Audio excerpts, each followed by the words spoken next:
para esse grupo, né, para esse público-alvo. E aí veio a ideia da criação de uma unidade das cátedras aqui na Universidade Federal de Uberlândia. Quando esse convite chegou, eu falei, bom, tá, mas o que é a cátedra? A cátedra é um acordo de parceria entre a universidade e a Agência da ONU para Refugiados para oferecer ações de ensino, pesquisa, extensão e advocacy. E aí a universidade é que tem autonomia para decidir qual que é a estrutura, que tipo de ações de ensino, pesquisa e extensão ela oferece. Então, no Brasil, nós temos mais de 50 universidades com cátedras, mas nós temos universidades que possuem ações nos diferentes campos que ela atua e universidades que a cátedra atua em campos muito específicos. Por exemplo, a cátedra de Sérgio Vieira de Mello, da Universidade de Brasília, ela é específica para a temática do acolhimento linguístico. E, inclusive, é referência nisso. Mas ela não atua, por exemplo, no campo da regularização documental, ela não atua na questão do trabalho escravo, ela não atua na questão do acesso à saúde ou à educação, ela não atua nesses campos. Aqui, nós víamos uma possibilidade de que a UFO atuasse em mais de um campo, né? Que ela realmente atuasse sensibilizando a comunidade universitária e a comunidade externa para ampliar cada vez mais o acesso dos imigrantes beneficiários de acolhimento humanitário, imigrantes forçados e refugiados e apátridas, às políticas públicas que eles têm direito no Brasil, né? Então, a ideia foi trazer para o curso de Relações Internacionais a coordenação da cátedra, dentro no PED, que era o núcleo que eu coordenava, que foi o núcleo procurado, mas articular os atores internos da universidade que já tinham ações permanentes voltadas para esse público e tentar ampliar os atores da própria universidade a atuarem com ensino, pesquisa, extensão e advocacy para o acolhimento, né? Então, a gente nasce com essa característica de uma rede interinstitucional. Então, a cátedra não é no PED, não é assessoria jurídica para migrantes em situação irregular, não é o português como língua de acolhimento, não é a clínica de odontologia que já ofereceu ações, não é o setor de saúde do trabalhador, do Instituto de Geografia da pós-graduação em saúde do trabalhador, que também já tinha, antes da criação da cátedra, um trabalho muito importante aqui. Inclusive, eles tinham já um guia em 5 línguas sobre como os imigrantes podiam acessar serviços na cidade de Uberlândia, né? Então, quer dizer, a universidade ela já atuava. Então, a cátedra ela tem como função tentar coordenar essas ações, articular essas ações, identificar lacunas, buscar ampliar e sensibilizar a comunidade, buscar também dar visibilidade àquilo que a universidade já fazia e fazia muito bem, reunir as informações e divulgar, mas também a cátedra ela entendeu que um papel fundamental dela seria fazer o dever de casa. E fazer o dever de casa significava criar políticas afirmativas para essa população. E aí, em 2022, a gente conseguiu aprovar a Resolução 36, que criou uma vaga adicional para todos os cursos oferecidos pela UFO. Então, desde a ESEBA, passando pela ESTES, a graduação e a pós-graduação, há uma obrigatoriedade da oferta de uma vaga adicional para esse público, que ainda está pouco utilizada, mas a gente sabia que isso ia acontecer. Mas, de toda forma, é uma ação normativa importante.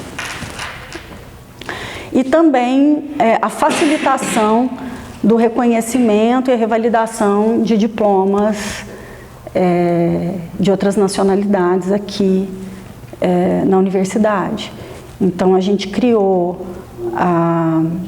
algumas medidas que favorecem e facilitam, inclusive isenção de taxas, facilitação documental, no sentido de reconhecer o que os refugiados conseguem trazer, porque nem sempre eles conseguem toda aquela documentação, quem dirá apostilada.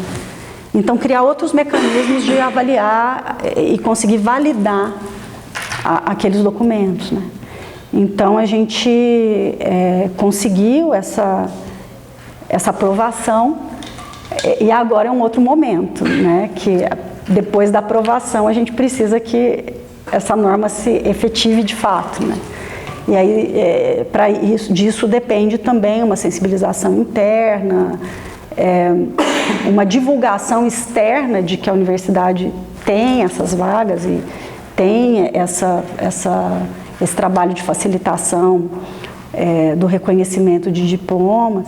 Isso acabou, especialmente a questão interessante que o reconhecimento e a revalidação de diplomas e a própria criação de vagas acabou fazendo com que a gente esbarrasse num problema estrutural brasileiro, né? Que é o fato do reconhecimento do ensino médio ele não ser centralizado no Brasil, ele é das secretarias estaduais. Cada secretaria estadual tem uma lógica. Em Minas Gerais, hoje, é mais caro e mais difícil você conseguir regularizar, você reconhecer o ensino médio do que o ensino superior, por incrível que pareça. Isso é uma das dificuldades que a gente tem para conseguir colocar estudantes nessas vagas adicionais que a gente criou. O primeiro ingresso que a gente conseguiu no Enem foram 6 estudantes venezuelanos. Todos os 6 ainda não tinham reconhecimento do diploma do ensino médio. Então a UFO intermediou uma ação emergencial com o SESEC, que é uma instituição que faz uma prova parecida com a ideia do INSEJA, né? Então o estudante ele passa por uma prova para reconhecer que ele tem aquela competência, né? Então, quer dizer, para além do estudante, esses 6 estudantes terem conseguido passar no Enem, eles ainda tiveram que fazer uma prova adicional. Isso é uma violência. Uma prova adicional, porque eles não conseguiram trazer, eles não tinham condições econômicas de revalidar o diploma que eles estavam na mão. Então, eles tinham diploma, eles passaram no Enem e eles não podiam ingressar nas vagas. Então, são entraves burocráticos complicados e que a gente vai descobrindo também aos poucos e trabalhando para tentar superar. Desculpa. Imagina. Professora, queria que você falasse uma coisa para mim, que eu tenho perguntado para todos os colegas que têm conversado com o projeto, que é o seguinte: ao longo desse tempo todo, qual foi a coisa mais importante que você aprendeu? Esse tempo todo, a coisa mais importante... Que mudou sua vida, que mudou sua perspectiva sobre o mundo, sobre esses grupos. Eu sei que é difícil elencar um marco muito definitivo, mas você pode escolher um tema assim, ou algo que você tenha descoberto, que tenha te movido e que seja muito importante ao longo da sua trajetória. Nossa, foi tanta coisa que eu aprendi, mas talvez o aprendizado mais relevante, o aprendizado mais significativo para mim tenha sido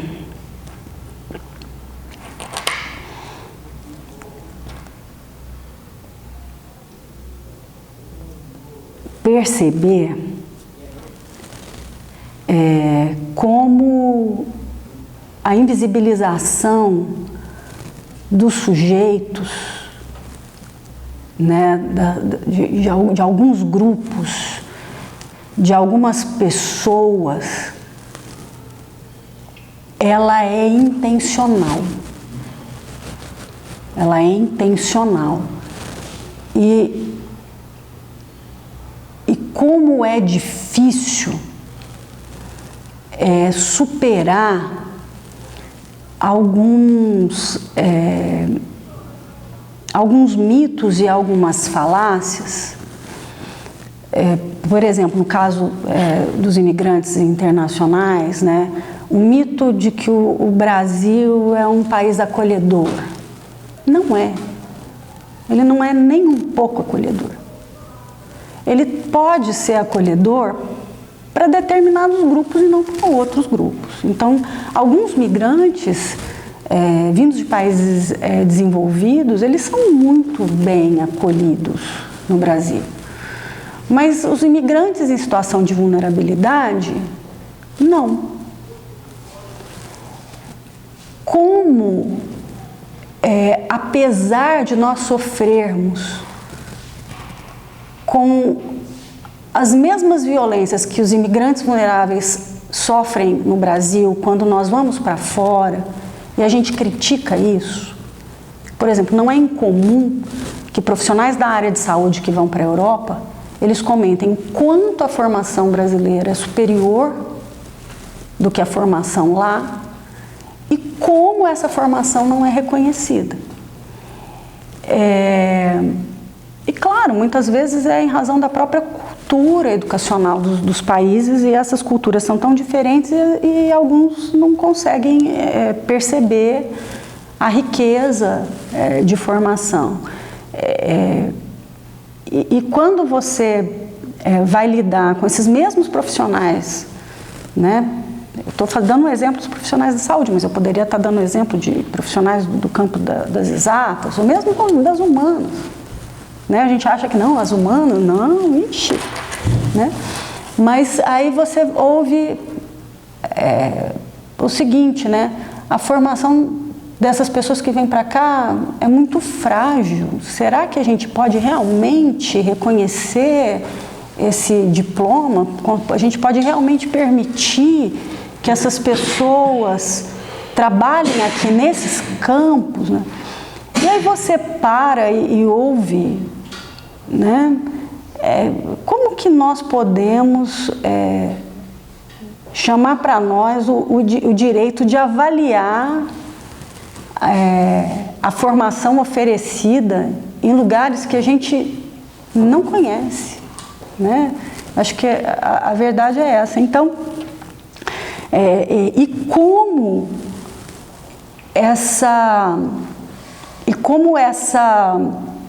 essas visões, né, esses mitos, esses preconceitos, eles estão muito fortes dentro da própria universidade, que em teoria, né, deveria ser o espaço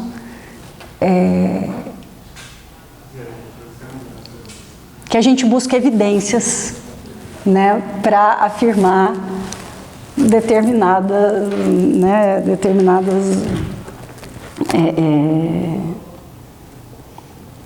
para afirmar coisas, né, para afirmar.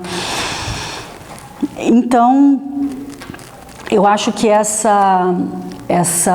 lidar com essas vulnerabilidades, com essa realidade,